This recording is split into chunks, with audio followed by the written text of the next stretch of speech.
आप सभी 10th class के स्टूडेंट्स का हार्दिक हार्दिक अभिनंदन मेरे यूट्यूब चैनल पे। मैं निर्मल वत्स आप सभी का बहुत बहुत स्वागत करता हूं। कल ही हम क्रैश कोर्स लॉन्च किए हैं और जिसका मकसद है कि कंप्लीट सिलेबस को कवर करना साइंस का, ताकि आपका बोर्ड में एक अच्छा परफॉर्मेंस हो सके। इसी सीरीज में हमने सबसे फर्स्ट टॉपिक स्टार्ट किया लाइव प्रोसेस, और लाइव प्रोसेस का फर्स्ट लेक्चर कल हो चुका है, जिसमें हमने 15 मिनट का लगभग लेक्चर लिया और आपको ऑटोपिक मोड, न्यूट्रिशंस वगैरह कवर किए थे। और आज सेकेंड लेक्चर्स है जिसमें कि हम कंप्लीट करेंगे nutrition in human beings. Human beings की अगर बात करें तो ह्यूमन बींग्स के अंदर डिफरेंट डिफरेंट सिस्टम्स है, जिसका डिफरेंट डिफरेंट वर्क है।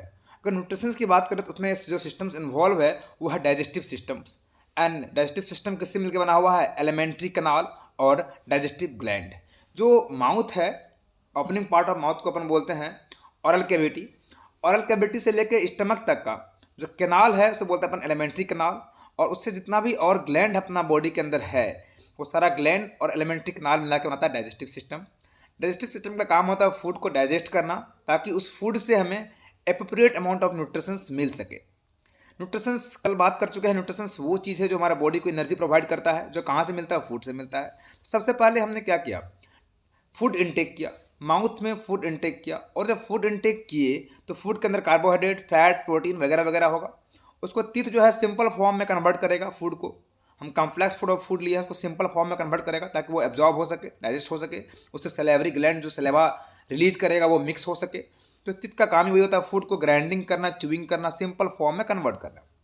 जो हमारे बॉडी नेक्स्ट बढ़ेंगे अपना टंग की ओर। जो टंग होता है ना, टंग का काम होता है फूड में सलावा को मिक्स करना in respective of digestive system. वैसे अगर आपसे पूछे मेन फंक्शन ऑफ टंग क्या होता है, तो वो होता है स्पीकिंग में हेल्प करना। वो फूड को मिक्स करना एक पर्पस नहीं है, टंग का मेन पर्पस है स्पीकिंग में हेल्प करना। ठीक है, स्पीक करना, to speak, the main function of tongue. लेकिन अभी हम बात कर रहे हैं डाइजेस्टिव सिस्टम का। जो सबसे टंग का काम क्या होगा? फूड में सलावा को मिक्स करना, रोलिंग ऑफ फूड, फूड का मूवमेंट रहेगा। तो जब फूड में मूवमेंट होगा तो तब क्या होगा? सलावा जो माउथ के अंदर रिलीज हो रहा है वो फूड में मिक्स होगा। ठीक है, नेक्स्ट देर है टेस्टिंग ऑफ फूड। हाँ, टंग के अंदर टेस्ट बड होता है। जो टेस्ट बड क्या करता है? फूड को सेंस करता है, उसका टेस्ट को बताता है।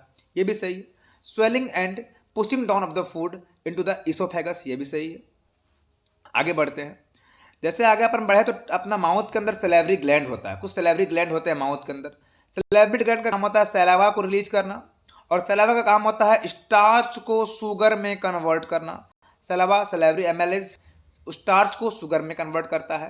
तो डाइजेशन अपना स्टार्ट हो जाता है माउथ में, लेकिन माउथ में स्मॉल अमाउंट ऑफ डाइजेशन होता है, स्मॉल अमाउंट ऑफ कार्बोहाइड्रेट का डाइजेशन स्टार्ट होता है। Irrespective of carbohydrate there is nothing digest in our mouth. Protein, fat, ये सब कुछ भी डाइजेस्ट माउथ में नहीं होते हैं। स्मॉल अमाउंट ऑफ कार्बोहाइड्रेट अपना माउथ में क्या होता है? डाइजेस्ट होता है। तो अगर ये पूछे आपको ऑब्जेक्टिव में कि डाइजेशन स्टार्ट कहाँ होता है डाइजेस्टिव सिस्टम में, तो आप बोलेंगे कहाँ पे? माउथ में। और किस चीज़ का होता है? तो कार्बोहाइड्रेट का। अगर ये पूछे कंप्लीट होता है क्या कार्बोहाइड्रेट डाइजेस्ट? नहीं, small amount of carbohydrate digest होता है माउथ के अंदर, नॉर्मल सी बात है। जब माउथ से और आगे अपन बढ़ेंगे तो ये वाला जो आपको स्ट्रक्चर दिख रहा है इसको बोलते हैं ईसोफेगस। क्या बोलते हैं? ईसोफेगस। क्या बोलते हैं? ईसोफेगस। हम लोग जो फूड ग्रैप्स करते हैं ना, वो फूड माउथ तक ही टेस्ट कर पाते हैं। इसका ये रीजन नहीं है कि टंग में टेस्ट बड है, इसका ये रीजन है कि माउथ में कोई भी म्यूकस लेयर नहीं है। लेकिन up to oesophagus, to the stomach, to the large intestine, there is a layer that separate the internal organ to the body. वो लेयर है म्यूकस का लेयर। और वो लेयर से क्या होता है ना कि बॉडी के कांटेक्ट में फूड नहीं आ पाता है। फूड में बहुत सारे पैथोजेंस भी होते हैं, बहुत सारा फूड ऐसा होता है जो कि इन्फेक्शंस कर जाता है, तो उसमें वो हेल्प करता है। तो इसोफेगस से म्यूकस लेयर स्टार्ट हो जाता है। जो इसोफेगस ये पाइप है, फूड पाइप जिसको अपन बोलते हैं, इसके अंदर फूड का कोई भी डाइजेशन नहीं होता। स्टार्ट किया माउथ से, फिर अपन चल गए इसोफेगस की ओर। तो माउथ में डाइजेशन स्टार्ट हुआ था कार्बोहाइड्रेट का, क्योंकि माउथ के अंदर सलेवरी ग्लैंड है जो सलेवा रिलीज करेगा, जो स्मॉल अमाउंट ऑफ कार्बोहाइड्रेट का डाइजेशन कर पाएगा। फिर जैसे हम इसोफेगस की ओर बढ़ते हैं तो इसोफेगस एक पाइप है जिसके अंदर पेरिस्टाल्टिक मूवमेंट होता है, और वो पेरिस्टाल्टिक मूवमेंट से फूड क्या होता है? माउथ से स्टमक तक पहुंच जाता है, माउथ से स्टमक तक पहुंच जाता है। दैट मीन्स हम ये बोल सकते हैं कि इसोफेगस वो पाइप है जिसके माध्यम से फूड का माउथ से स्टमक तक पहुंच रहा है। It's only a pipe this is means of communications to provide food up to the stomach. तो इसोफेगस का और कोई काम नहीं है। तो अगर आपसे ये पूछे कि कंप्लीट डाइजेस्टिव सिस्टम में डाइजेशन कहाँ नहीं होता, इसोफेगस में। माउथ में तो स्मॉल अमाउंट ऑफ कार्बोहाइड्रेट का डाइजेशन होता है क्योंकि माउथ के अंदर सैलिवरी ग्लैंड प्रेजेंट है। तो फिर पूछेगा कि इसोफेगस का काम क्या है डाइजेस्टिव सिस्टम में। हाँ, काम है ना। अगर इसोफेगस को रिमूव कर दिया जाए तो फूड माउथ से स्टमक तक पहुंचेगा ही नहीं। ये पहुंचाने का काम किसका है? इसोफेगस का। और जो पहुंचाता है ना फूड, इसोफेगस कहाँ से? माउथ से स्टमक तक, वो मूवमेंट के थ्रू पहुंचाता है, जिस मूवमेंट को अपन बोलते हैं peristaltic movement. What is the meaning of peristaltic movement? जो इसोफेगस के अंदर मसल्स है ना, वो मसल्स के अंदर कॉन्ट्रैक्शन रिलैक्शन होता है। जो लगातार रिदमिक कॉन्ट्रैक्शन एंड रिलैक्सेशन होता है माउथ के इसोफेगस के अंदर, उसी को अपन क्या बोलते हैं? Peristaltic movement. और वही पेरिस्टाल्टिक मूवमेंट से फूड कहाँ पहुंच जाता है? स्टमक के अंदर। अब फूड पहुंच चुका है स्टमक के अंदर। स्टमक के अंदर बहुत सारे गैस्ट्रिक ग्लैंड है और वो gastric gland gastric juice provide करता है। और जो गैस्ट्रिक जूस का काम क्या होता है? फूड को डाइजेस्ट करने में हेल्प आता है। तो गैस्ट्रिक जूस के अंदर आता है पेप्सिन, HCl, म्यूकस। आपसे हम बात किए थे कि इसोफेगस से लेकर लार्ज इंटेस्टाइन तक म्यूकस प्रोवाइड है। म्यूकस का लेयर है।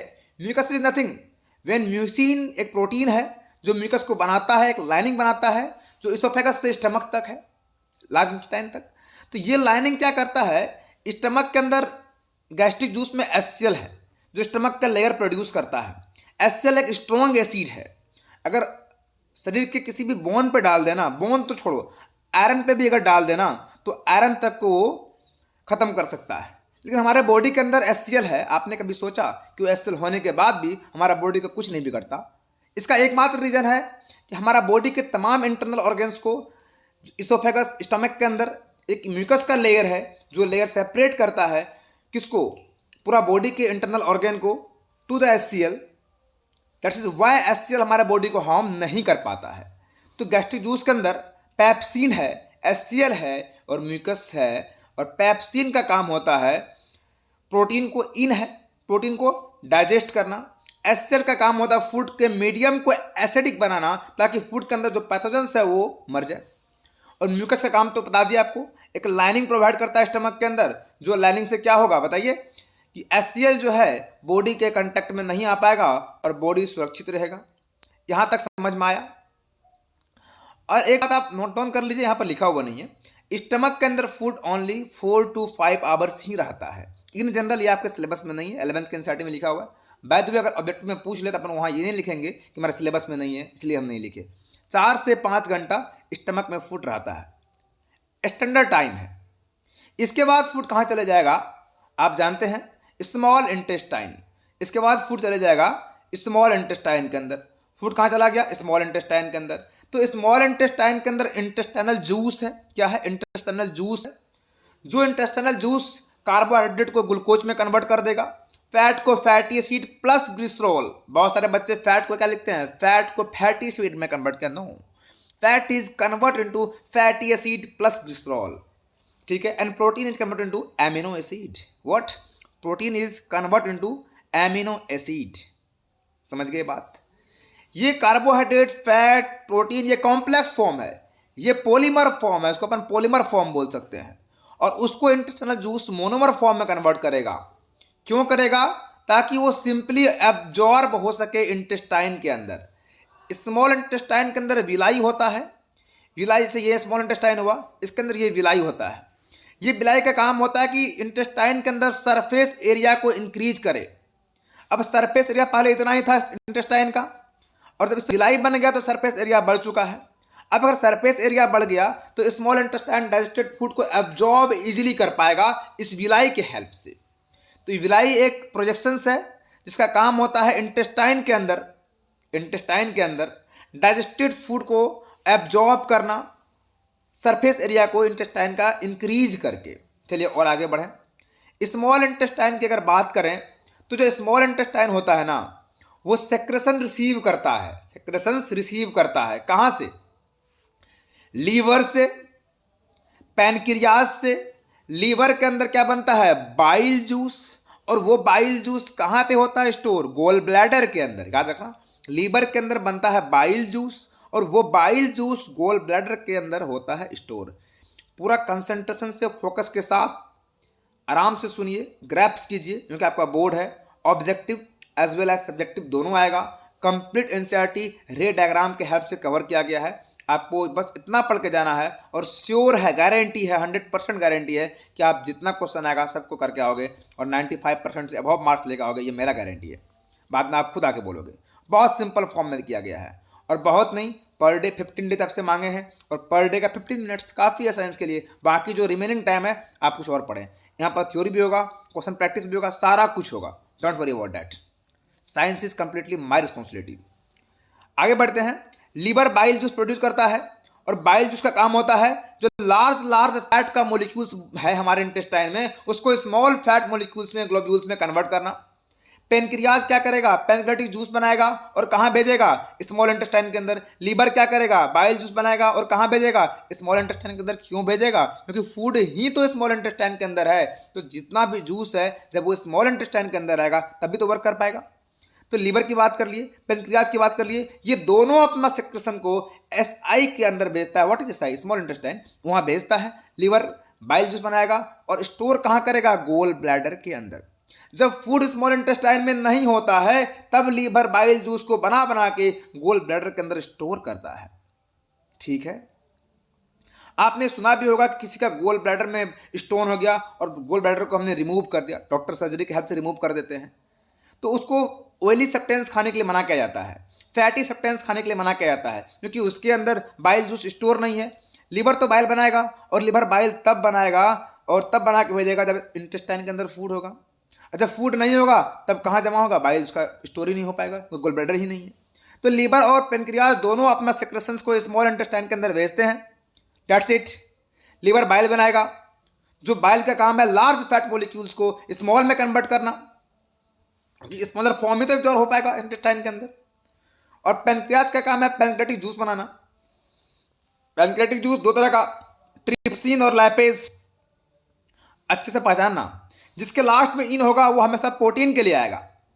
प्रोटीन के अंदर भी इन और ट्रिप्सिन के अंदर भी इन। तो पेनक्रेटिक जूस में क्या है? ट्रिप्सिन। वो काम करेगा प्रोटीन को पेप्टोन्स में कन्वर्ट कर देगा और लैपेज का काम है फैट को ग्लिसरॉल में कन्वर्ट कर देगा। लैपेज का काम है फैट को ग्लिसरॉल में कन्वर्ट करेगा और ट्रिप्सिन का काम क्या है? ट्रिप्सिन का काम है वो प्रोटीन को पेप्टोन्स में कन्वर्ट करेगा। फिर से याद करते हैं अपन, खाना कहाँ था? माउथ के अंदर। Small amount of carbohydrate mouth के अंदर क्या हुआ? डाइजेस्ट हुआ। फिर खाना कहाँ गया? ईसोफेगस के अंदर, जहाँ पर कोई तरह का डाइजेशन नहीं हुआ, ओनली फूड का मूवमेंट हुआ। पेरिस्टाल्टिक मूवमेंट से फूड कहाँ चुका है? स्टमक के अंदर। स्टमक के अंदर 4 से 5 घंटा फूड रहा और फूड कहाँ चला गया? कहाँ पे चला गया फूड? स्मॉल इंटेस्टाइन के अंदर। और स्मॉल इंटेस्टाइन के अंदर इंटेस्टाइनल जूस होता है, इसका काम होता है कार्बोहाइड्रेट को डाइजेस्ट करेगा, फैट प्रोटीन को डाइजेस्ट करेगा। और स्मॉल इंटेस्टाइन के अंदर लीवर और पेनक्रियाज अपना जूस को भेजता है और लीवर का काम होता है बाइल बना के भेजना और पेनक्रियाज का काम होता है पेनक्रेटिक जूस बना के भेजना। और जो बाइल होता है ना वो लार्ज फैट मॉलिक्यूल्स को स्मॉल में कन्वर्ट करता है और जो पेनक्रियाज है ना वो पेनक्रेटिक जूस को बनाता है, जिसके अंदर ट्रिप्सिन और लाइपेज है। और ट्रिप्सिन का काम है प्रोटीन को पेप्टोन्स में कन्वर्ट करना, लाइपेज का काम है फैट को ग्लिसरॉल में कन्वर्ट करना। यहाँ तक की बात खत्म। आगे बढ़ते हैं। आगे एक टर्म आता है emulsifications. What is that? Process of breakdown of large fat globule into the smaller fat globule by the bile juice. मतलब बाइल जूस के द्वारा लार्ज फैट ग्लोब्यूल्स को स्मॉल में कन्वर्ट करना, that is emulsifications. That term is called as emulsifications. पूछता है कभी कभी 3 नंबर में, व्हाट इज इम्यूनिफिकेशंस? आप सिंपली लिख सकते हैं कि लार्ज फैट मॉलिक्यूल्स को स्मॉल में कन्वर्ट करना by the bile juice, that is emulsifications. That's it. यहाँ तक स्मॉल इंटेस्टाइन का काम है। फूड कंप्लीटली डाइजेस्ट हो चुका है। कहाँ तक? स्मॉल इंटेस्टाइन में। अब फूड मूव करेगा, जो डाइजेस्टेड फूड है वो स्मॉल इंटेस्टाइन का, जो हमने बोला था कि ये स्मॉल इंटेस्टाइन है, इसके अंदर विलाई है। क्या है? विलाई है। ये विलाई डाइजेस्टेड फूड को एब्जॉर्ब कर लेगा, डाइजेस्टेड फूड को एब्जॉर्ब कर लेगा। विलाई के अंदर ब्लड सप्लाई है और ब्लड के अंदर जो डाइजेस्टेड फूड गया वो पूरा बॉडी के अंदर जाएगा और बॉडी को न्यूट्रिशन प्रोवाइड करेगा। अब एक काम और बच गया, जो अनडाइजेस्टेड पार्ट है ना वो स्मॉल इंटेस्टाइन से कहाँ मूव कर जाएगा, एल आई के पास। What is L I? Large intestine. अब वहाँ क्या होगा, लार्ज इंटेस्टाइन के अंदर क्या प्रोसेस होगा, तो अगर फूड के अंदर जो एक्सेस अमाउंट ऑफ वाटर बच गया, जो एब्जॉर्ब नहीं हो पाया, लार्ज इंटेस्टाइन उस वाटर को एब्जॉर्ब कर लेगा और जो रेस्ट ऑफ मटेरियल्स बच जाएगा उसको एनस के थ्रू बॉडी से बाहर भेज देगा। उसे बोलते हैं एनस के थ्रू बॉडी से वेस्ट मेटेरियल को बाहर भेजना कहलाता है इजेक्शंस। What is that? इजेक्शंस। What? इजेक्शंस। Do you complete understand? ये अपना कंप्लीट बात थी किसके अंदर, ह्यूमन के अंदर, क्या न्यूट्रिशंस कैसे क्या होता है। तो हम पहले बात कर चुके हैं, डायग्राम से भी आप देख लीजिए। सबसे पहले फूड कहाँ जाएगा, ओरल कैविटी। ओरल कैविटी में फूड गया, वहाँ opening part of mouth is known as oral cavity या बकल कैविटी। माउथ के अंदर सैलिवरी ग्लैंड है, सैलिवा रिलीज करेगा, small amount of carbohydrate digestion होगा। फिर वो फूड कहाँ, इसोफेगस के माध्यम से कहाँ पे आ जाएगा, स्टमक के अंदर आ जाएगा। ये स्टमक अपने पास जेसेप्ट, ये स्टमक के पास आ जाएगा, ठीक है ना। अब स्टमक में फूड 4 से 5 घंटा रहेगा। स्टमक के अंदर जो जूस है उसको डाइजेस्ट करेगा, एचसीएल में मिक्स होगा, फूड एचसीएल मिक्स करेगा और 4 से 5 घंटा, इसलिए बोलता है डॉक्टर कि हर एक 4 से 5 घंटे के बाद खाना खाना चाहिए, स्टमक इम्पिटी नहीं रहना चाहिए।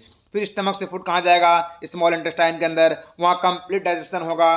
कैसे, लीवर अपना बाइल, ये लीवर अपना बाइल भेजेगा एसआई के अंदर, ये पेनक्रियाज अपना पेनक्रियाटिक जूस भेजेगा एसआई के अंदर, और एसआई के अंदर स्मॉल इंटेस्टाइन के अंदर कंप्लीट डाइजेशन हो जाएगा। डाइजेस्टेड फूड जो इंटेस्टाइन का विलाई है वो एब्जॉर्ब करेगा, पूरा बॉडी के अंदर ब्लड माध्यम से पहुंचाएगा न्यूट्रिशंस, जिससे पूरा बॉडी वर्क कर पाएगा। जो फिर कहाँ जाएगा, लार्ज इंटेस्टाइन में जाएगा अनडाइजेस्टेड पार्ट। अगर अनडाइजेस्टेड पार्ट के अंदर एक्सेस अमाउंट ऑफ वाटर है तो लार्ज इंटेस्टाइन उसे एब्जॉर्ब करेगा, और अगर कुछ नहीं है उसे आगे भेजेगा, और आगे भेजने के बाद क्या करेगा, एनस से वेस्ट पार्ट बाहर निकल जाएगा, और एनस से वेस्ट पार्ट का बाहर निकलना इजेक्शंस कहलाता है। कंप्लीट समझ में आ गया आपको न्यूट्रिशन इन ह्यूमन बींग्स। अभी भी अगर कोई डाउट रह गया तो आप डायरेक्ट कांटेक्ट करें मेरे व्हाट्सएप नंबर पे, दैट इज व्हाट 9461699918। यहाँ आप कांटेक्ट करें, कोई भी डाउट हो आप पूछ लें। अभी तक अगर आप चैनल को सब्सक्राइब नहीं किए हैं तो सब्सक्राइब कर दीजिए और लगातार बने रहिए, और शेयर कीजिए अपने फ्रेंड्स के साथ भी, ताकि उसको भी बेनिफिट मिल सके। जिसका प्रिपरेशन स्ट्रांग है और बूस्टअप होगा, जिसका मीडियम है उसको अपन स्ट्रांग करेंगे, ताकि वो भी एक अच्छा मार्क्स ला सके, डिस्टेंस मार्क्स साइंस में ला सके। साइंस की जिम्मेदारी मेरी, आप बिल्कुल निफिक्र रहें, अपने घर पे मस्त रहें। वीडियो देख लें, एक बार लिख के पढ़ लें, बात खत्म। कोई डाउट हो व्हाट्सएप से पूछ लें, यहाँ तक कहानी खत्म। अभी थ्योरी पार्ट चल रहा है, क्वेश्चंस भी अपन करेंगे, डोंट वरी अबाउट दैट। अभी के लिए गुड नाइट, बाय, फिर मिलते हैं अपन।